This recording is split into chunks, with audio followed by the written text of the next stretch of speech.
오늘도 저희들에게 은혜를 주심에 감사를 드립니다. 하나님께서 저희들을 붙들어 주시고 함께해 주심으로 말미암아 온전히 예배드릴 수 있도록 은혜 주시고, 또 오늘도 산 제사를 통해서 하나님 앞에 예배하는 모든 본속들을 우리 하나님께서 살펴주시고 함께해 주시기를 원합니다. 오늘도 말씀을 통해서 저희들에게 들려주셔야 할 말씀이 네마의 음성으로 들려지게 하시고, 성령을 통해서 하나님의 영광이 이 성전에 가득하게 하여 주시옵소서. 감사드리며 예수님의 이름으로 기도드리옵나이다. 아멘.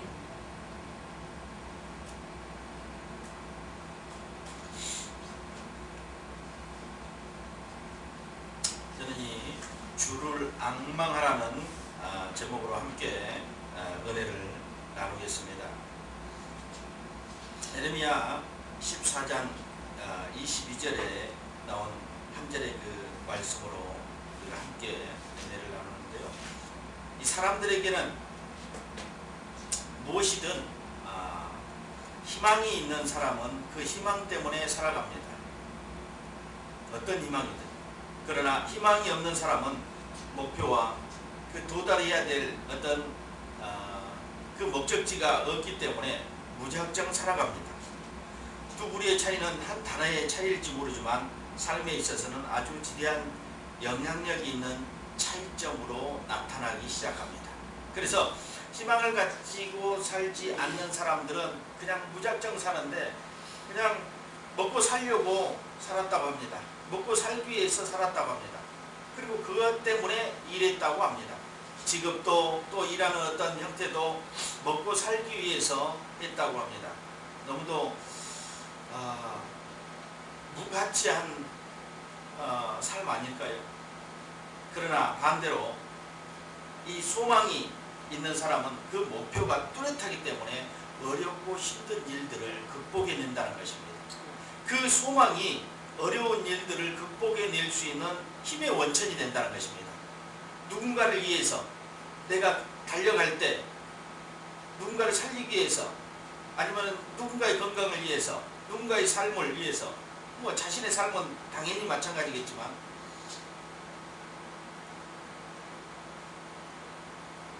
그럴 때 그들은 힘을 잃을 수밖에 없는 상황에서도 소망을 갖게 되고 힘을 얻게 되더라는 것입니다.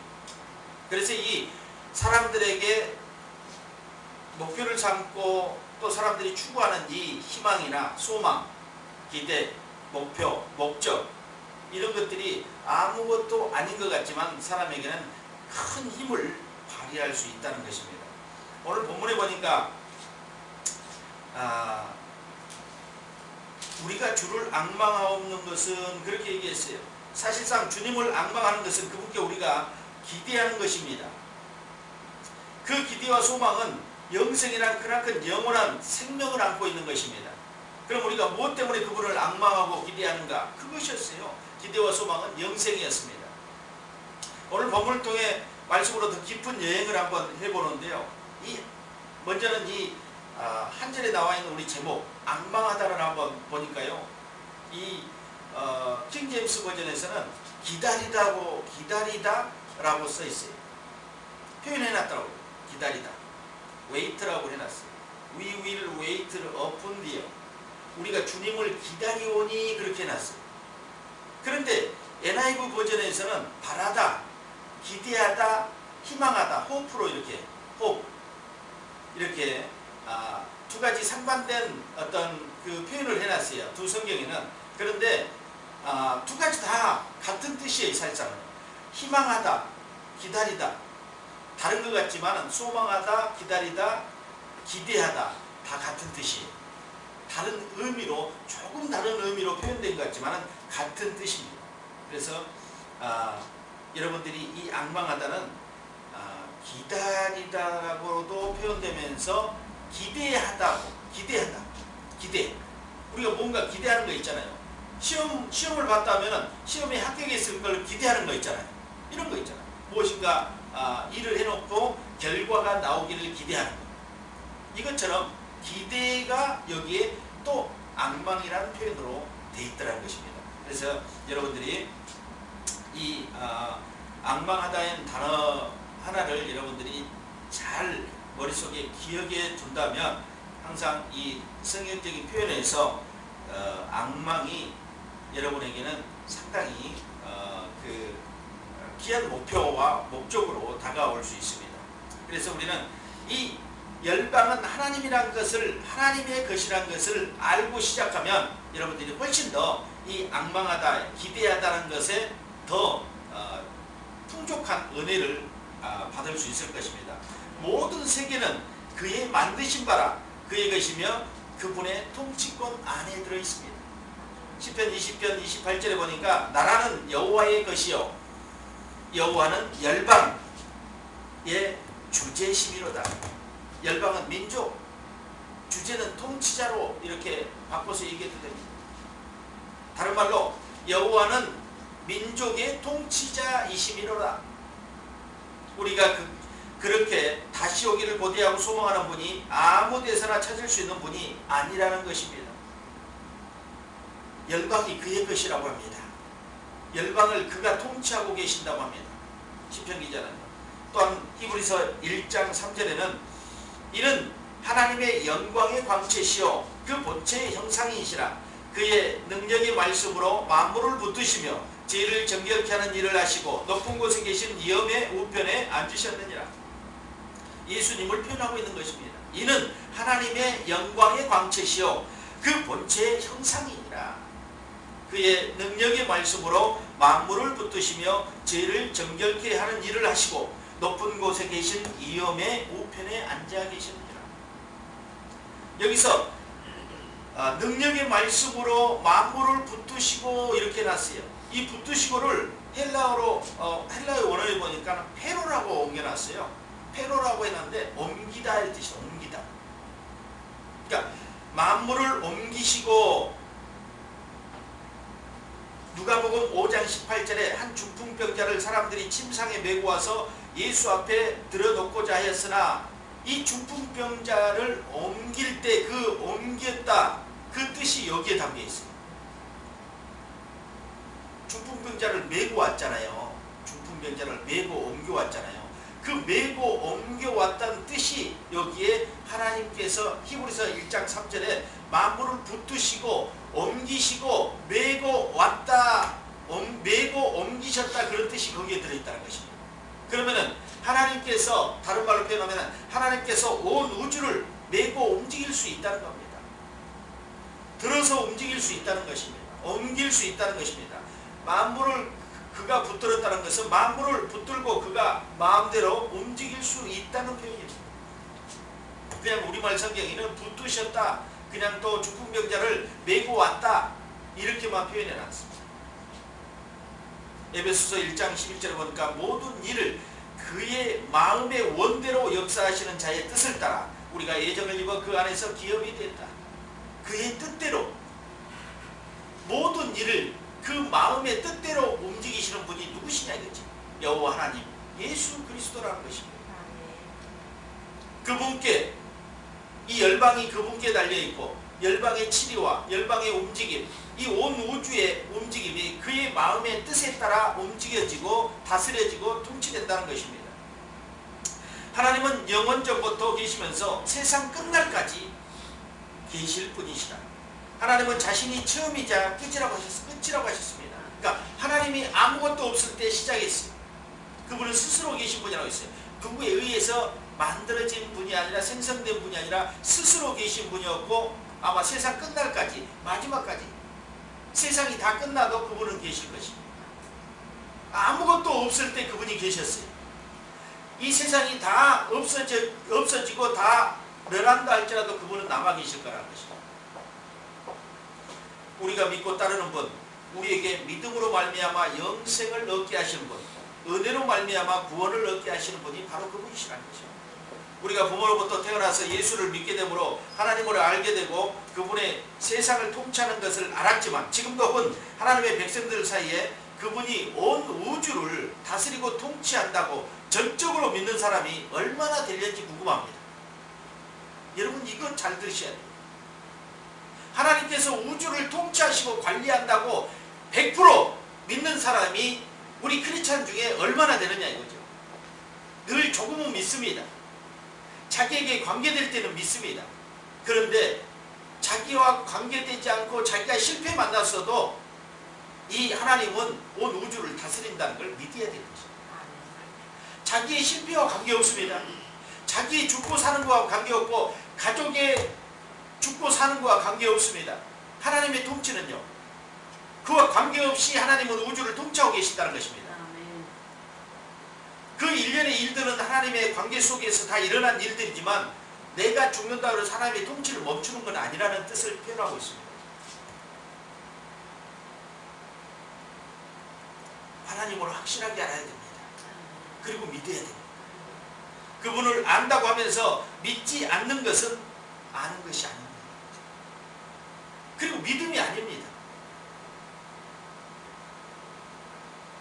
안다고 하면서 믿지 않아요. 그건 믿음이 아니에요. 이런 그분의 능력과 권세, 주제와 통치권을 알지 못하고 또 혹은 믿지 못하고 신앙생활을 한다면 얼마나 어리석고 무지한 일입니다. 알지 못하기 때문에 오해한 일이 많을 것입니다. 그리고 그분께 맡겨야 할 것들을 자신이 해결하려고 하니까 어려운 일들이 많이 생기는 거 아닙니까? 자신의 힘으로 세상을 이겨보려고 한 사람들이 얼마나 많이 있어요. 그런데 이길 수 있습니까? 그렇지 못합니다. 인간의 힘으로 안 되는 것은, 마귀가 인간의 자력으로 하는 것은 그냥 두지 않아요. 결국 마귀는요, 도둑질하고 죽이고 멸망시키게 한 것입니다. 선으로 이끈 듯 보이지만 좋은 것으로 미혹해가지고 나오게 하지만 결국 구덩이에 집어넣는다는 것입니다. 망하게 만든다는 것입니다. 그래서 여러분들이 하나님의 역사와 마귀의 일하는 것들을 구별할 줄 아는 분별력이 있기를 바랍니다. 이 22절에 오늘 보니까 허무한 것들, 것 중이라고 했는데 영어 성경에는 복수로 이렇게 표현해 놨어요. 세상에 허무한 것들 중에 능히 비를 내릴 것이 있느냐, 내리게 할 자가 있느냐. 이방의 허무한 우상들이라고 표현해 놨어요. 영어 성경에는요, 아이돌스라고 해놨어요. 그것이, 여러분, 우리 표현에는요, 허무한 것 중에, 여러분, 허무한 것이 뭐예요? 알 수가 없잖아요. 그런데 영어 성경에는 아이돌스라고 해놨어요. 허무한 것들 중에, 그런데 그게 아이돌, 우상, 허무한 우상 중에 비를 내리게 할 수 있는 것이 있느냐 이거죠. 세상에는 우상이 너무 많습니다. 세상에는요. 그래서 세상 사람들이 각기 예수를 믿지 않는 사람들은 우상을 섬기고, 혹도 예수를 믿는 사람도 우상을 섬기는 사람도 있습니다. 근데 그 우상 중에서 비를 내리게 할 수 있는 우상이 있느냐 이겁니다. 이거 여러분 깊이 생각해 볼 일이에요. 그냥 우리는 지나치면서 열방의 허무한 것들 중에 능히 비를 내릴 자가 있느냐, 그러니까 뭐 그거지. 하늘에 능히 소나기를 내릴 수 있으리까? 없다는 거예요. 하늘이 자기 마음대로 소나기를 내릴 수 없고, 사람들이 우상 숭배하는 그 우상이 나무가 됐든 뭐가 됐든 뭐 부처가 됐든 뭐가 됐든 그 우상이 비를 내릴 수 없다는 것입니다. 성경에는 하나님에 의해 비를 내렸다는 내용들이 너무 많고 하나님과 비와 관계된 내용들이 너무 많습니다. 하나님이 관리한다. 레위기 26장 4절에, 열왕기상 8장 35절에, 또 18장 41절로 45절에, 이사야 55장 10절에, 예레미야 5장 24절에 이런 내용들 중에 하나님께서 비를 다스리고 햇볕을 다스린다는 내용들이 들어있다는 것입니다. 그래서 허무한 우상들의 비 한 방울 내릴 수 없는 우상들을 믿고 살아가는 그 인생들이 얼마나 허무한 인생들이고 헛것을 추구하는 인생들입니까? 그를 알고 있는 우리는 그들의 잘못된 그 우상 숭배에 속히 예수 그리스도를 전해야 될 거 아닙니까? 복음을 전해서 그들이 허망한 우상 숭배의 그 꿈을 버려야 되는 거 아닙니까? 그래서 우리는 이 우상 숭배의 비를 내릴 수 없는 그 우상 숭배의 고리를 끊고 우리는 예수께 돌아오지 않았습니까? 또한 여기서 비를 내리는 장면을 우리가 생각해서 보니까 갈멜산 전투를 여러분들이 아실 겁니다. 열왕기상 18장에 나와 있는 그 갈멜산에 비를 내리게 하는 전투가 있었어요. 그 18장 19절에 보니까 이세벨의 상에서 먹는 바알 선지자 450인 그리고 아세라 선지자 400인이 갈멜산으로 모아 내게로 오게 하라. 엘리야. 근데 이들은 뭡니까? 이세벨의 영이라고 그러죠. 이세벨의 영이 약한 영이에요. 근데 이세벨의 상에서 먹는 선지자라고 그랬어요. 이세벨의 녹을 먹고 살아가는 선지자. 그 악한 영의 녹을 먹고 살아가는 선지자는 어떤 사람들이요? 거짓 선지자들이죠. 바알 선지자 450인, 아세라 선지자 400인, 850명을 산으로 오라고 합니다. 그래가지고 850대 1의 전투를 시작합니다. 칼로 싸우는 전투가 아니었습니다. 너희 우상에게, 너희가 섬기는 신에게 기도해서 불을 내리게 해라. 그래서 그들은 반나절 동안을 부르짖어 기도합니다. 송아지를 각을 떠서 제를 드리고 이제 부르짖어 기도하기 시작합니다. 반나절 정도를 기도했는데도요, 아무 기미는커녕 개똥불 하나도 나타나지 않았어요. 그래서 그들은 더 이제 격해졌어요. 그래서 자기 몸을 해하는, 칼로 자기 몸을 해하고 막 피가 나게 하고, 그 유혈 사태가 발생한 거예요. 자기들 안에서. 그런데도 결국은 불이 내리지 않았습니다.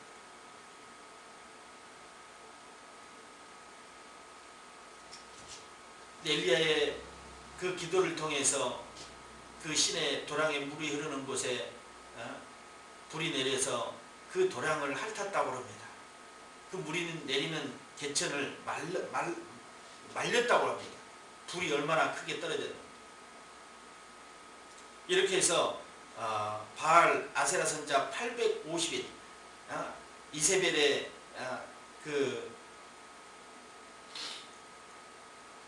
이세벨이 부리는 영들이죠.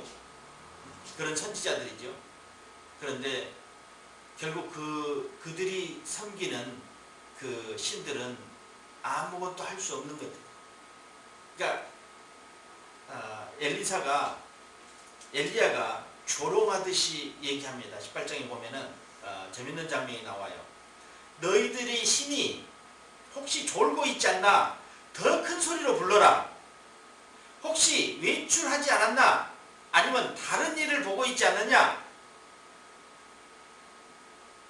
더 크게 불러라. 혹시 못 들을 수 있는, 귀가 멀어서 못 들을 수 있지, 눈이 막혀서 못 볼 수도 있으니까 더 크게 소리질러 불러라. 이렇게 얘기합니다. 그러니까 그들이요, 실제로 그렇게 합니다. 막 소리 지르고 막 자해를 하고. 그런데도 불이 한 방울 떨어지지 않았습니다. 이것이 우상이라는 것입니다. 우상이 험한 것들은 사람에게 아무것도 줄 수 없어. 사람 스스로가 그 험한 것을 만들어 놓고 상상하면서 그걸 한다는 것입니다. 그에게 빌고 그에게 절하고 그에게 제사한다는 것입니다. 아무것도 없어요. 그 사람에게 아무것도 해줄 수 없다는 것입니다. 그런데 사람들은 그 허망한 형체를 만들어 놓고 그게 우상으로 섬기고 있다는 것. 얼마나 무지하고 안타까운 일입니까? 두 번째는 주를 간절히 기다리라. 오늘 제목과 같은 겁니다. 그분의 섭리를 알고 기다리라는 것입니다. 기다리면 여러 목적을 가지고 있습니다. 가장 큰 목적은 재림을 기다리는 신부가 되어야 돼요. 여러분들이 이 땅에 살아가면서 가장 중요한 것은 뭡니까? 주님 다시 올 날을 기대하는 겁니다. 그게 재림의 기대죠. 기대의 소망입니다. 일상에 살아가면서 여러분들이 구할 수 있는 것들이 너무도 많습니다. 그분이 또 하실 일들이 너무도 많습니다. 그러나 그것들을 다 기다리는 것입니다. 그것을 맡기는 사람만이 기다릴 수 있습니다. 일도 다른 어떤 것도 맡기지 않았는데 기다릴 수 있는 사람이 있습니까? 여러분, 일을 맡겨놓으니까 결과가 나올 것을 기다리는 거 아닙니까? 내가 맡겨야지만이 결과를 기다릴 수 있습니다. 근데 맡기지 않고도 결과를 기다린 사람은 허망한 것을 기다리는 것이죠. 아무것도 해놓지 않았는데 뭘 기다립니까? 여러분, 농부가 씨를 뿌리지 않고 가을에 추수할 걸 기다리면 되겠습니까? 아니죠. 우리는 분명히 예수 그리스도께 우리의 삶의 전부를 맡긴다고 하고 나갑니다. 삶 전체를 맡기면서 또한 우리의 삶을 지도할 것을 맡기고 살아갑니다. 원대한 소망은 무엇입니까? 그분이 다시 오신다는 것입니다. 그렇지만 일상에 지금 그분이 당장에 오시는 것이 아니기 때문에 그분이 오시기 전까지 우리의 삶을 그분께 맡기고 그분의 통치를 받으면서 살아가는 것입니다. 여기서 기대란 단어도 함께 여러분들이 생각해 보셔야 됩니다. 어떤 것을 시작할 때 기대감이 있습니다. 여기서 그 일을 성취할 것에 대한 기대감이 있고 또 우리가 신앙생활에 기대하는 것이 너무 많이 있습니다. 여러 가지가 있습니다. 하나님께 구하고 기대하는 것들이 있습니다. 아무것도 없다고 하면 거짓말이죠. 우리가 날마다 기도하고 구하는 것 기대하지 않습니까? 잘 될 것을 기대하고 부흥될 것을 기대하고 또 사업장도 일어날 것을 기대하고 기도하지 않습니까? 기도했다면 기대해야죠. 기대하지 않으면 뭐가 옵니까? 근심이 오고 두려움이 오는 겁니다. 그래서 근심과 두려움을 오지 못하게 하는 것은 기대하는 것입니다. 소망하는 것입니다. 그것이 이루어질 거라고 믿는 것이에요. 여기서 한번 봅시다. 세상에선 우연히 일어난 것처럼 보이는 일들이 많이 있습니다. 그러나 사실은 그렇지 않아요. 왜냐하면 하나님이 온 우주를 주관하시고 계시기 때문에 우연히 일어난 일인 것 같이 보이지만 그건 우연이 아니라는 것입니다. 마태복음 10장 29절로 3절 보니까 참새 2마리가 한 아사리온에 팔리는 것이 아니냐. 그러나 너희 아버지께서 허락지 아니하시면 그 하나라도 땅에 떨어지지 아니하리라. 너희에게는 머리털까지 다 세신 바 되었나니. 이렇게 얘기했습니다. 이처럼 한 마리의 참새도 하나님의 명령과 허락이 필요합니다. 사소한 것까지 간섭하시고 섭리하시는데 하물며 사람의 일을 어찌 하겠느냐. 참새 하나가 떨어지는 것도 참새 하나가 팔리는 것도 하나님의 뜻이라는 것입니다. 그럼 인간이 움직이고 인간에 일어난 모든 일들을 말하면은 잔소리가 돼버리겠죠. 더 말하면 잔소리가 될 것입니다. 사람의 일은 말할 것도 없습니다. 하나님이 관장하시고 통치하시고 간섭하고 계신다는 것을 여러분들이 아시기 바랍니다. 이 말씀을 믿는다면 어려운 일을 당할 때 우리는 반응이 달라질 것입니다. 우리의 힘으로는 안 되지만 우리는 하나님이 그 문제들을 통제할 수 있음을 알기에 어려움을 만나도 두려워하지 않게 되는 것입니다. 참새가 하나님에 의해 죽기도 하고 팔리기도 한다는 것을 여러분들이 그 말씀을 믿는다면 여러분의 삶 가운데 일어난 일들을 결코 두려워하지 않을 것이라는 것입니다. 왜요? 하나님을 믿기 때문에. 하나님의 통치를 받고 있다고 생각하는 여러분은 더 이상 걱정을 가져올 필요가 없다는 것입니다. 걱정은 이 말씀을 믿지 못하기 때문에 걱정이 오는 것입니다. 역대상 29절로 12절에 보니까 부와 기가 주께로 말미암고 또 주는 만유의 주제가 되사 손에 권세와 능력이 있사오니 모든 자를 크게 하심과 강하게 하심이 주의 손에 있나이다.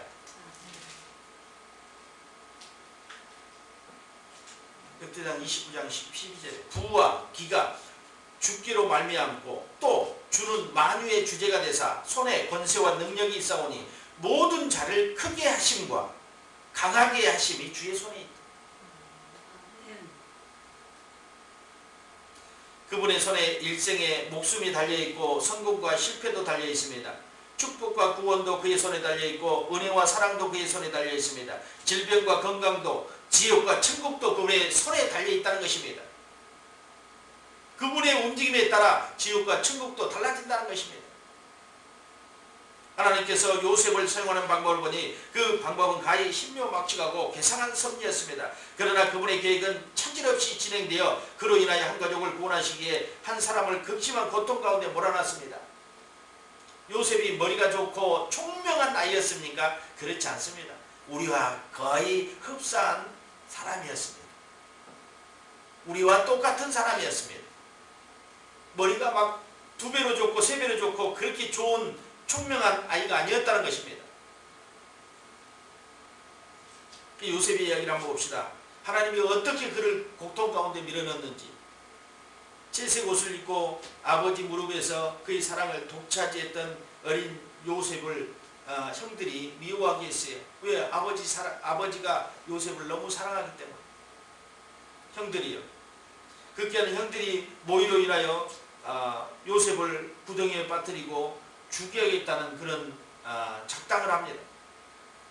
그래서 아비에게 거짓말로 꾸밉니다. 악한 짐승에게 물려서 죽었다. 그의 옷에 짐승의 피를 묻혀 아비에게 보여주니 아비는 진실을 믿었다는 것입니다. 그렇게 아비에게는 거짓말을 꾸며 요셉은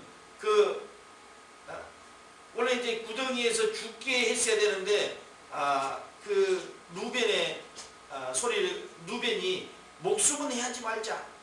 응? 그럼 어떻게? 우리가 가버리면 연 죽을 텐데. 그래서 생각하는 끝에 목숨을 살리자고 하는데 목숨을 살기는 얘를 꺼내놓은 방법밖에 없는데 꺼내놓으면은 아비한테 가서 자기들을 고발할 수도 있는데 그래서 보니까 그 미디안 상고들이 지나가요. 미디안 상고들이 지나가면 저 상인들에게 팔아버리면 되겠다. 그래서 루벤은 그의 몸에 손을 대지 말자 해가지고 그들이 끌어낸 것이 아니었더라고요. 미디안 상고들을 불러요. 그 미디안 상고들이 요셉을 꺼내가지고 이스마엘 사람들에게 팔아버립니다. 그래서 이스마엘 사람들이 애굽으로 데리고 가서 이 애굽의 시위대장 보디발 집에 팔아넘깁니다. 그렇게 사랑받았던 요셉이 왜 이렇게 고난을 받아야 됩니까? 죽을 뻔했어요. 구덩이에 넣어서. 그런데 시위대장 집에 보디발의 집에 팔려가지고 또 좋은 일이 있었습니까? 그는 또 원치 않게끔 옥에 갇혔습니다. 모함을 당해서. 근데 그 안에서 우연인 것 같았지만 떡 굽는 관원장과 술 맡은 관원장을 만납니다. 한 옥에서. 거기서 그들의 그 꿈을 이제 해석해 줌으로 사실상 떡 굽는 관원장은 죽고 술 맡은 관원장은 복직되었습니다. 근데 그들이 그 해석을 해줄 때만 해도 내가 너희를 잊지 않겠다 하고 옥을 나갔는데 이들은 까맣게 잊고 있었어요. 복직되었던 술 관원장도 까맣게 잊고 있었대. 세월이 흐른 다음 바로의 꿈을 해석하는 과정에서 내가 전에 저 옥에 있을 때 꿈을 해석하는 그 친구가 있었다. 그렇게 해가지고 그 요셉이 이제 복직되게 되는 것이 복직이 아니죠. 그는 이제 옥에서 나와서 사실상 제2인자가 된 거죠. 바로 다음에 제2인자 전국 총리가 되는 그런 이제 하나님의 그 섭리 안에 들어가게 된 것입니다. 총리로 끝난 것이었습니까? 아니죠. 이제 총리로 하나님이 높이 세워졌던 것이 그의 사명이 아니었어요. 그때 보니까요. 그럼 뭐냐? 그때 당시에 이제 가나안에 살았던 아버지와 형제들에게 그 땅에 기근이 왔어요. 그런데 애굽에는 식량이 많이 있다는 소리를 전가를 상인들을 통해서 들었겠죠. 그래서 자녀들을 베냐민만 남겨놓고 자녀들을 10명을 애굽으로 식량을 구하러 보내는 장면. 그렇게 해서 요셉을 만나게 되고 이제 그 가정이 애굽으로 돌아오면서 한 가정이 구원을 받게 됩니다. 어디서? 죽음에서, 기근에서, 죽음에서 구원을 받게 됩니다. 그 구원이 사실상 이스라엘 전체를 회복하는, 나중에 이스라엘 전체를 구원하는 역사를 만들어요. 그게 시발점이 됐다는 것입니다.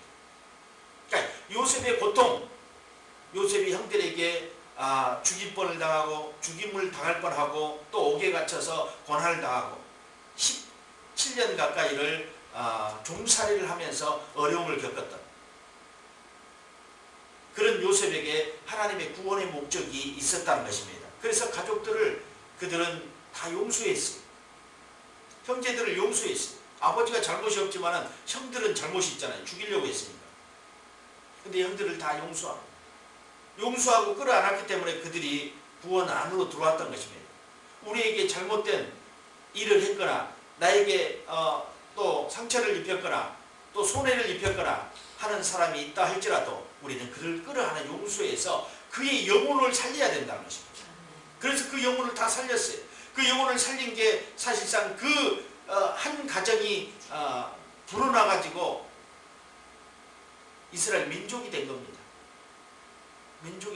그 민족을 해방하게 구원하는 하나님의 섭리가 거기서부터 시작됐다는 것입니다. 처음은 한 가족을 구원했지만 나중에는 이스라엘을 구원하는 큰 도구가 됐습니다. 정확히 이해하려면 머리가 조금 아파야 합니다. 우리가 하나님의 뜻을 끝까지 보지 못하고 중간에 끊어버리면 안 된다는 것입니다. 끝까지 봐야 되는 것입니다. 요셉을 통해서 이스라엘을 구원하셨던 하나님께서 우리와 비슷한 그의 인생의 모양을 보도록 하고 우리도 그가 다스리게 된다는 것을 알아야 됩니다. 비극적 우여곡절로 가득한 인생일지라도 하나님께서 그 일들을 통해 은총을 베푸시고 그분의 계획을 이루어 가신다는 것입니다. 하나님의 모든 일들이 우리에게 보일 때는 잘못된 것처럼 보일 수도 있습니다. 그러나 결코 그분의 일은 잘못된 적이 없습니다. 요셉의 일생을 보면 그의 일생을 따라가겠다고 하는 사람이 아마 없을 겁니다. 그런데 끝을 보면요 열매가 있었어요. 선한 열매는 영생이라는 구원의 열매가 있었다는 것입니다. 조금은 사람들에게 피해를 주고 아니면 고통이 따르지만 그 고난 뒤에는 엄청난 일이 있었기 때문에 그 일을 하시는 것입니다. 우리가 하나님을 믿고도 기대하는 것도 이 뜻이 있기 때문입니다. 사람의 생각으로 보면 세상에 힘이 있는 것들이 많다고 합니다. 그러나 그런 모든 힘을 합한다고 해도 비 한 방울 자력으로 내릴 수 없다는 것입니다. 세상에 있는 모든 힘과 권력을 합해보세요. 비를 내릴 수 있는가? 비를 내릴 수 없습니다. 사람들이 섬기는 우상도 마찬가지입니다. 그러나 하나님은 당신의 마음대로 햇볕을 비추기도 하고 구름을 덮기도 하고 비를 내리기도 하십니다. 이 모든 능력을 지니신 분이 여호와 하나님이십니다. 우리 아버지 되신 분이라는 것입니다. 이런 하나님께서 우리 곁에 계심에도 그럼에도 불구하고 사람들은 자기의 권력과 힘과 명예와 돈을 믿고 살아가는 사람들이 많이 있습니다. 자본주의 사회에서 만몬은 가장 으뜸의 자리에 앉아 있습니다. 자본주의 사회에서 가장 으뜸은 뭡니까? 권력이 아니에요. 돈이에요. 자본이 돈이에요. 권력이 아니고 명예가 아니고 높은 지위가 아니라 돈이라는 것입니다. 이 으뜸의 자리에 있는 만몬이 사람들을 쥐락펴락 합니다. 죽이기도 하고 살리기도 합니다. 그래서 그거를 섬기려고 사람들이 막 높은 자리에 올리려고 합니다. 우상으로 가장 높은 자리를 차지하고 있는 것이 이 돈입니다. 그것이 우상이라는 것을 우리가 눈을 열어 봐야 되고 알아야 된다는 것입니다. 그것을 사랑하는 것, 그것을 의지하는 것, 그것에 자신의 모든 것을 투자하고 자신의 모든 것의 최고라고 생각하는 것, 이거 얼마나 어리석은 일입니까? 사랑하는 위대한 건축자 여러분, 여러분은 어떤 마음입니까? 오늘 말씀을 듣고 어떤 다짐을 하셨습니까? 세상이 화려한 것 같지만 허망한 것들이 너무 많고 잠깐 있다가 사라질 것들 때문에 목숨을 거는 사람들이 있습니다. 안개와 이슬 같은 것에 목숨을 거는 사람, 이 돈은 안개와 이슬 같은 것이에요. 잠깐 있다가 없어지고 없다가 또 있어지기도 합니다. 내일을 일을 알지 못하느냐? 너희 생명이 무엇이뇨? 너희는 잠깐 보이다가 없어지는 안개와 같다. 우리 생명을요 하나님은 안개처럼 작다고 이렇게 했습니다. 잠깐 보이다가 없어지는 안개와 같다고 했습니다. 그 안개와 같은 생명을 안고 있는 사람들이 이 육신의 삶을 살 때 그겁니다. 영생이 들어가면 영원한 거기 때문에 안개와 다르겠죠. 근데 육신을 안고 살아갈 때는 우리의 생명은 안개와 같은 것입니다. 이 안개와 같은 삶을 살아가는 사람들이요 천년 만년 살 것처럼 부를 축적하고 명예를 찾으려고 그렇게 막 돈을 따라 사람을 해하기도 하고 사람에게 상처를 주기도 하고 모함도 하고 치기도 하면서 그것을 취하려고 얼마나 어리석은 일입니까? 영원하지 않는 것 때문에 몸부림치지 말고 영원한 것에 목숨을 걸 수 있는 믿음과 하나님께서 세상을 통치하는 것을 마음으로 확실하게 확인하시고 믿기 바랍니다. 예수 그리스도는 천지의 주제시요 만유의 통치자이십니다. 그분이 반드시 다시 오십니다. 그날을 기대하는 것입니다. 살면서는 그의 나라를 위해서 힘써서 싸우는 것입니다. 나를 마귀에게 빼앗기지 않는 것은 그의 나라를 세워나가는 것입니다. 기억하시고 기대하십시오. 여호와의 능력과 주를 앙망하십시오. 당신이 바로 서 나갈 때 하나님의 나라가 세워져가는 건축이 이루어져 갑니다. 여러분이 바로 설 때 건축이 이루어지는 것입니다. 그때부터요. 위대한 건축은 자신이 먼저 세워줌을 통해 다른 사람의 버팀목이 되어야 하며 벌어진 돌이 모퉁이 머릿돌이 되었던 예수님처럼 여러분의 성전 건축이 다른 일을 또한 건축하게 만드는 초석이 될 거란 것입니다. 예수님의 그 모퉁이 돌이 많은 사람들을 살렸잖아요. 그것처럼 여러분의 건축을 통해서 많은 영혼들을 깨우고 주께로 이끌고 바로 세우는 그 역할을 해야 되는 초석이 돼야 돼요. 먼저 놓아진 돌이 돼야 된다는 것입니다. 머릿돌.